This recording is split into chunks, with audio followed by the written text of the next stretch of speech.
Border Gavaskar test ಸರಣಿ Australia ವಿರುದ್ಧ ಭಾರತಕ್ಕೆ ಸೋಲಾಗಿದೆ. 4ನೇ ಪಂದ್ಯದಲ್ಲಿ ಹೀನಾಯ ಸೋಲು ಕಂಡಿದೆ ಭಾರತ ಅನ್ನೋದರ ಡೀಟೇಲ್ ಸಿಗ್ತಾ ಇದೆ.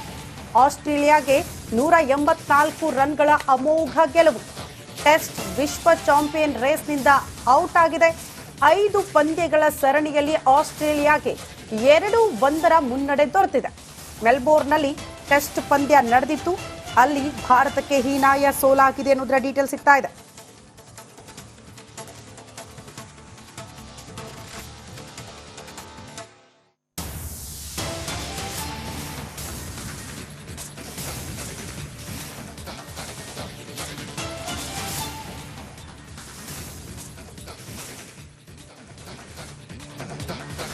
ವಿವಾದಕ್ಕೆ ಕಾರಣವಾಗಿದೆ ಯಶಸ್ವಿ Jaiswal out.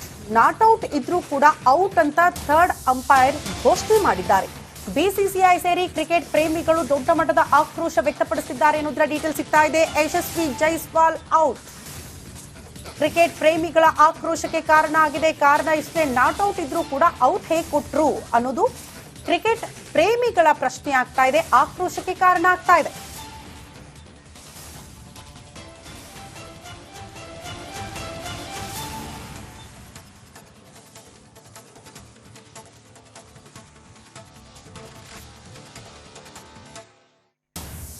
Border Gavaskar test ಸರಣಿಗೆ ಸಂಬಂಧಪಟ್ಟಂತೆ ಆಸ್ಟ್ರೇಲಿಯಾ ವಿರುದ್ಧ ಭಾರತಕ್ಕೆ ಸೋಲಾಗಿದೆ. 4ನೇ ಪಂದ್ಯದಲ್ಲಿ ಹೀನಾಯ ಸೋಲು ಕಂಡಿದೆ ಭಾರತ. ಅದರಲ್ಲಿ ಯಶಸ್ವಿ ಜೈಸ್ವಾಲ್ ಅವರ ಔಟ್ ವಿವಾದಕ್ಕೆ ಕಾರಣ ಆಗಿದೆ. ಕ್ರಿಕೆಟ್ ಪ್ರೇಮಿಗಳು ಆಕ್ರೋಶ ವ್ಯಕ್ತಪಡಿಸಿದ್ದಾರೆ. ಹೇಗೆ ನಾಟ್ ಔಟ್ ಇದ್ರೂ ಕೂಡ ಔಟ್ ಅಂತ ನೀವು ಘೋಷಣೆ ಮಾಡಿದ್ರಿ, ಅಂಪೈರ್ ಅದನ್ನ ಘೋಷಣೆ ಮಾಡಿದ್ದಾರೆ, ಅವರ ಡಿಸಿಷನ್ ಅದು ಫೈನಲ್ ಆಗ್ಬಿಡುತ್ತೆ. ಹಾಗಾಗಿ ಕ್ರಿಕೆಟ್ ಪ್ರೇಮಿಗಳು ಇದನ್ನ ಪ್ರಶ್ನೆ ಮಾಡಿ ಆಕ್ರೋಶ ವ್ಯಕ್ತಪಡಿಸಿದ್ದಾರೆ ಅನ್ನೋದರ ಡೀಟೇಲ್ ಸಿಗ್ತಾ ಇದೆ. ಅಲ್ಲಿಗೆ ಆಸ್ಟ್ರೇಲಿಯಾಗೆ 184 ರನ್ಗಳ ಅಮೋಘ ಗೆಲುವು ಸಿಕ್ಕಿದ್ದು ಟೆಸ್ಟ್ ವಿಶ್ವ ಚಾಂಪಿಯನ್ ರೇಸ್ನಿಂದ ಔಟ್ ಆಗಿದೆ. 5 ಪಂದ್ಯಗಳ ಸರಣಿಯಲ್ಲಿ ಆಸ್ಟ್ರೇಲಿಯಾಗೆ 2-1 ಮುನ್ನಡೆ ಸಿಕ್ಕಿದೆ.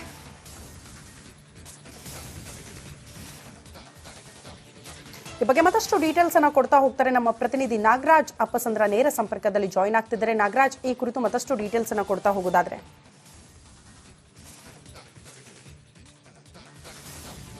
ಶ್ರುತಿ, ಏನು ಬಾರ್ಡರ್ ಗವಾಸ್ಕರ್ ಟ್ರೋಫಿಯ 4ನೇ ಪಂದ್ಯದಲ್ಲಿ ಭಾರತಕ್ಕೆ ಹೀನಾಯ ಸೋಲಾಗಿರ್ತಕ್ಕಂಥದ್ದು. ಅದರಲ್ಲೂ ಏನು ಬಾಕ್ಸಿಂಗ್ ಡೇ ಟೆಸ್ಟ್ ನಲ್ಲಿ ಸಾಕಷ್ಟು ಹೋಪ್ಸ್ ಇತ್ತು ಇಂಡಿಯನ್ ಅಭಿಮಾನಿಗಳಿಗೆ. ಈ ಬಾರಿ ಈ ಒಂದು ಪಂದ್ಯವನ್ನ ಭಾರತ ಗೆಲ್ಲುತ್ತಂತೆ. ಯಾಕಂತಂದ್ರೆ 2020ರಲ್ಲಿ ಇದೇ ಒಂದು ಬಾಕ್ಸಿಂಗ್ ಡೇ ಟೆಸ್ಟ್ ನಲ್ಲಿ ಅಜಿಂಕ್ಯ ರಹಾನೆ ಶತಕದೊಂದಿಗೆ ಭಾರತ ಇಲ್ಲಿ ಪಂದ್ಯವನ್ನ ಗೆದ್ದು ಸರಣಿಯನ್ನು ಸಹ ಆಸ್ಟ್ರೇಲಿಯಾ ನೆಲದಲ್ಲಿ, ಅವರದೇ ನೆಲದಲ್ಲಿ, ಆಸ್ಟ್ರೇಲಿಯಾ ನೆಲದಲ್ಲಿ ಬಾರ್ಡರ್ ಗವಾಸ್ಕರ್ ಟ್ರೋಫಿಯನ್ನ ಗೆದ್ದಿದ್ರು. ಆದ್ರೆ ಈ ಬಾರಿಯ ಒಂದು ಪಂದ್ಯದಲ್ಲಿ ಏನು 333 ರನ್ಗಳ ಒಂದು ಸ್ಪರ್ಧಾತ್ಮಕ ಮೊತ್ತದ ಒಂದು ಗುರಿಯನ್ನು ಭಾರತಕ್ಕೆ ನೀಡಲಾಗಿತ್ತು. ಆದರೆ ಎಲ್ಲೋ ಒಂದು ಕಡೆ ಏನು ಮೊದಲ 3 ವಿಕೆಟ್ ಬೇಗನೆ ಔಟ್ ಆಗ್ತಾರೆ. ಅದರಲ್ಲಿ ಪ್ರಮುಖವಾಗಿ ರೋಹಿತ್ ಶರ್ಮಾ, ವಿರಾಟ್ ಕೊಹ್ಲಿ, ಹಾಗೇನೆ ಕರ್ನಾಟಕದ KL ರಾಹುಲ್ ಮೊದಲ 3 ವಿಕೆಟ್ಗಳು ಬೇಗನೆ ಉರುಳಿದ್ರೆ, ನಂತರ ಏನು ಯಶಸ್ವಿ ಜೈಸ್ವಾಲ್ ಹಾಗೇನೆ ರಿಷಬ್ ಪಂತ್ ನಡುವೆ ಒಂದು ಒಳ್ಳೆ ಜೊತೆಯಾಟ ಬರ್ತಾ ಇದೆ ಅನ್ನೋ ಸಂದರ್ಭದಲ್ಲಿ ಒಂದು ದೊಡ್ಡ ಹೊಡೆತಕ್ಕೆ ಕೈ ಹಾಕಿ ರಿಷಬ್ ಪಂತ್ ಮತ್ತೊಮ್ಮೆ ಅನಾವಶ್ಯಕವಾಗಿ ವಿಕೆಟ್ ಅನ್ನು ಒಪ್ಪಿಸುವಂಥದ್ದು. ಅದಾದ ಬಳಿಕ ಏನು ಯಶಸ್ವಿ ಜೈಸ್ವಾಲ್ ವಿವಾದಾತ್ಮಕ ತೀರ್ಪಿಗೆ ಔಟ್ ಆಗ್ತಾರೆ. ಒಂದ್ ಕಡೆ ಬಹಳ RTS ತಂತ್ರಜ್ಞಾನವನ್ನ, ಏನು ಅಂಪೈರಿಂಗ್ ನೀಡಬೇಕಾದ್ರೆ RTS ತಂತ್ರಜ್ಞಾನವನ್ನ ಅಳವಡಿಸಿಕೊಂಡಿದ್ದಾರೆ. RTS ನಲ್ಲಿ ಗ್ಲೌಸ್ಗೆ ಎಡ್ಜ್ ಆಗಿಲ್ಲ ಅನ್ನೋದು ಬಹಳ ಸ್ಪಷ್ಟವಾಗಿದ್ರು. 3ನೇ ಅಂಪೈರ್ ಏನು ವಿಜುವಲ್ ಎವಿಡೆನ್ಸ್ ಇದೆ ಅಂತೇಳಿ ಅವರ ಔಟ್ ಅನ್ನ ಕೊಡುವಂಥದ್ದು. ಇದಕ್ಕೆ ಸಾಕಷ್ಟು ವ್ಯಾಪಕ ಆಕ್ರೋಶ ಕೂಡ ವ್ಯಕ್ತ ಆಗ್ತಾ ಇರ್ತಕ್ಕಂಥದ್ದು. ಆದ್ರೆ ಏನು ICCಯ ಹೊಸ ನಿಯಮಗಳಿದಾವೆ, ಅದರ ಪ್ರಕಾರ ವಿಜುವಲ್ ಎವಿಡೆನ್ಸ್ ಇದ್ರೆ ಅದನ್ನ ಔಟ್ ಅಂತೇಳಿ ಪರಿಗಣನೆಗೆ ತೆಗೆದುಕೊಳ್ಬಹುದಾದಂತ ಅಧಿಕಾರ 3ನೇ ಅಂಪೈರ್ಗೆ ಇರ್ತಕ್ಕಂಥದ್ದು. ಆದ್ರೆ ಇದು ಕ್ರಿಕೆಟ್ ವಲಯದಲ್ಲಿ ಸಾಕಷ್ಟು ಚರ್ಚೆಗೆ ಗ್ರಾಸ ಆಗ್ತಾ ಇದೆ. ಯಾಕಂತಂದ್ರೆ ಒಂದ್ ಕಡೆ ಮೊದಲ ಇನ್ನಿಂಗ್ಸ್ ನಲ್ಲಿ 84 ರನ್ ಮಾಡಿ ಭಾರತಕ್ಕೆ ನೆರವಾಗಿದ್ದಂತ ಯಶಸ್ವಿ ಜೈಸ್ವಾಲ್ ಈ ಒಂದು ಇನ್ನಿಂಗ್ಸ್ ನಲ್ಲೂ ಒಂದು ಅದ್ಭುತವಾದಂತಹ ಫಾರ್ಮ್ ನಲ್ಲಿದ್ರು. ಅಷ್ಟೇ ಬಲಿಷ್ಠವಾಗಿ ಆಸ್ಟ್ರೇಲಿಯಾ ವೇಗದ ಬೌಲಿಂಗ್ ಅಟ್ಯಾಕ್ ಅನ್ನ ಎದುರಿಸ್ತಾ ಇದ್ರು. ಜೊತೆಗೆ 200ಕ್ಕೂ ಹೆಚ್ಚು ಬಾಲ್ ಗಳನ್ನ ಅವರು ಸ್ಕ್ರೀಸ್ ನಲ್ಲಿ ನಿಂತಾಡಿದ್ರು. ಅದು MCG ಅಂತ ಗ್ರೌಂಡ್ ನಲ್ಲಿ ಇಷ್ಟು ಕಾನ್ಫಿಡೆನ್ಸ್ ಆಗಿ ಬ್ಯಾಟಿಂಗ್ ಆಡುವಂತ ಸಂದರ್ಭದಲ್ಲಿ ಒಬ್ಬ ಆಟಗಾರನನ್ನ ಔಟ್ ಕೊಡುವಂತದ್ದು ಸಾಕಷ್ಟು ಮುಳುವಾಗುತ್ತೆ. ಅದಾದ ಬಳಿಕ ಕೇವಲ 34 ರನ್ಗಳ ಅಂತರದಲ್ಲಿ 7 ವಿಕೆಟ್ಗಳನ್ನ ಭಾರತ ಕಳೆದುಕೊಳ್ಳುತ್ತೆ. ಹೀಗಾಗಿ 5 ಪಂದ್ಯಗಳ ಈ ಒಂದು ಟೂರ್ನಿಯಲ್ಲಿ ಭಾರತ ಈಗ 2-1 ಹಿನ್ನಡೆಯಲ್ಲಿ ಇರತಕ್ಕಂಥದ್ದು. ಹೀಗಾಗಿ ಭಾರತಕ್ಕೆ ಸರಣಿ ಗೆಲ್ಲುವ ಅವಕಾಶ ಈ ಬಾರಿ ಕೈ ತಪ್ಪಿರ್ತಕ್ಕಂಥದ್ದು. ಜೊತೆಗೆ ಕೊನೆಯ ಸಿಡ್ನಿ ಪಂದ್ಯವನ್ನ ಗೆದ್ದರಷ್ಟೇ ಭಾರತದ ಈ ಒಂದು ಸರಣಿ ಡ್ರಾ ಆಗುವಂಥದ್ದು. ಇಲ್ಲಂತಂದ್ರೆ ಸರಣಿ ಸೋಲಿಗೂ ಸಹ ಭಾರತ ಒಳಗಾಗಬೇಕಾಗುತ್ತೆ. ಅದಲ್ಲದೆ ಏನು ಕಳೆದ 2 ವರ್ಷಗಳಿಂದ ವಿಶ್ವ ಚಾಂಪಿಯನ್ ಟೆಸ್ಟ್ ಫೈನಲ್ಗೆ ಅರ್ಹತೆಯನ್ನು ಪಡಿತಾ ಇತ್ತು ಭಾರತ. ಈ ಬಾರಿ ವಿಶ್ವ ಟೆಸ್ಟ್ ಚಾಂಪಿಯನ್ ಫೈನಲ್ ನಿಂದನೂ ಸಹ ಹೊರಬಿದ್ದಿರತಕ್ಕಂಥದ್ದು. ಶ್ರುತಿ. ಓಕೆ ನಾಗರಾಜ್, ಧನ್ಯವಾದಗಳು ತಮ್ಮೆಲ್ಲ ಮಾಹಿತಿಗೆ. ಬಾರ್ಡರ್ ಗವಾಸ್ಕರ್ ಟೆಸ್ಟ್ ಸರಣಿ ಆಸ್ಟ್ರೇಲಿಯಾ ವಿರುದ್ಧ ಭಾರತಕ್ಕೆ ಸೋಲಾಗಿದೆ. 4ನೇ ಪಂದ್ಯದಲ್ಲಿ ಹೀನಾಯ ಸೋಲು ಕಂಡಿದೆ ಭಾರತ ಅನ್ನೋದರ ಡೀಟೇಲ್ ಸಿಗ್ತಾ ಇದೆ. ಆಸ್ಟ್ರೇಲಿಯಾಗೆ 184 ರನ್ಗಳ ಅಮೋಘ ಗೆಲುವು. ಟೆಸ್ಟ್ ವಿಶ್ವ ಚಾಂಪಿಯನ್ ರೇಸ್ನಿಂದ ಔಟ್ ಆಗಿದೆ.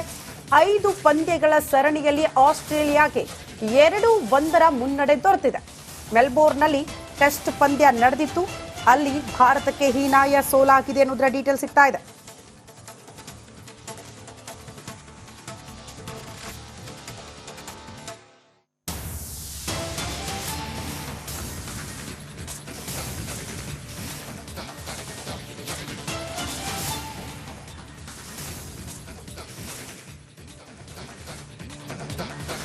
ವಿವಾದಕ್ಕೆ ಕಾರಣವಾಗಿದೆ. ಯಶಸ್ವಿ ಜೈಸ್ವಾಲ್ ಔಟ್. ನಾಟ್ ಔಟ್ ಇದ್ರೂ ಕೂಡ ಔಟ್ ಅಂತ ಥರ್ಡ್ ಅಂಪೈರ್ ಘೋಷಣೆ ಮಾಡಿದ್ದಾರೆ. ಬಿಸಿಸಿಐ ಸೇರಿ ಕ್ರಿಕೆಟ್ ಪ್ರೇಮಿಗಳು ದೊಡ್ಡ ಮಟ್ಟದ ಆಕ್ರೋಶ ವ್ಯಕ್ತಪಡಿಸಿದ್ದಾರೆ ಅನ್ನೋದರ ಡೀಟೇಲ್ ಸಿಗ್ತಾ ಇದೆ. ಯಶಸ್ವಿ ಜೈಸ್ವಾಲ್ ಔಟ್. ಕ್ರಿಕೆಟ್ ಪ್ರೇಮಿಗಳ ಆಕ್ರೋಶಕ್ಕೆ ಕಾರಣ ಆಗಿದೆ. ಕಾರಣ ಇಷ್ಟೇ, ನಾಟ್ ಔಟ್ ಇದ್ರೂ ಕೂಡ ಔಟ್ ಹೇಗೆ ಕೊಟ್ರು ಅನ್ನೋದು ಕ್ರಿಕೆಟ್ ಪ್ರೇಮಿಗಳ ಪ್ರಶ್ನೆ ಆಗ್ತಾ ಇದೆ, ಆಕ್ರೋಶಕ್ಕೆ ಕಾರಣ ಆಗ್ತಾ ಇದೆ.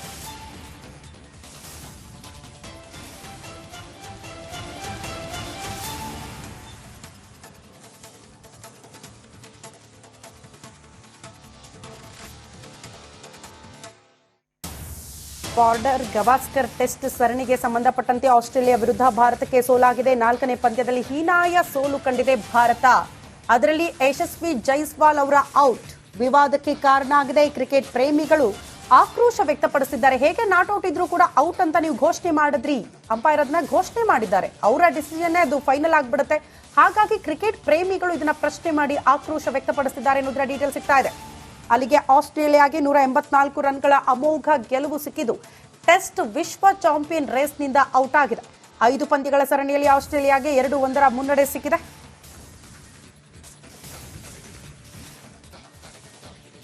ಈ ಬಗ್ಗೆ ಮತ್ತಷ್ಟು ಡೀಟೇಲ್ಸ್ ಅನ್ನ ಕೊಡ್ತಾ ಹೋಗ್ತಾರೆ ನಮ್ಮ ಪ್ರತಿನಿಧಿ ನಾಗರಾಜ್ ಅಪ್ಪಸಂದ್ರ ನೇರ ಸಂಪರ್ಕದಲ್ಲಿ ಜಾಯಿನ್ ಆಗ್ತಿದ್ದಾರೆ. ನಾಗರಾಜ್, ಈ ಕುರಿತು ಮತ್ತಷ್ಟು ಡೀಟೇಲ್ಸ್ ಅನ್ನ ಕೊಡ್ತಾ ಹೋಗೋದಾದ್ರೆ.